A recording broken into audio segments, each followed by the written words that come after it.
আল্লাহ, এখন আবার নদী পার হব কেমন করে? এখানে তো কোনো মাঝিও নেই।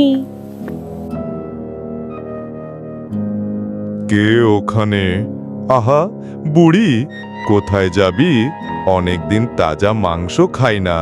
তুই তো নদী পার হবি, আজ তোকে আরাম করে খাবো। কুমির ভাই, বেশ ভালো কথা, তবে এখন খেলে শুকনো হাড় ছাড়া কিছুই পাবে না। আমি নাতনির বাড়ি যাচ্ছি, দই ক্ষীর খেয়ে মোটা তাজা হয়ে ফিরে আসব। তখন আরাম করে খাস, তখন খেলে সত্যিই মজা পাবি। এখন আমাকে নদী পার করে দে। তাই নাকি? এটা ভালো কথাই বলেছিস।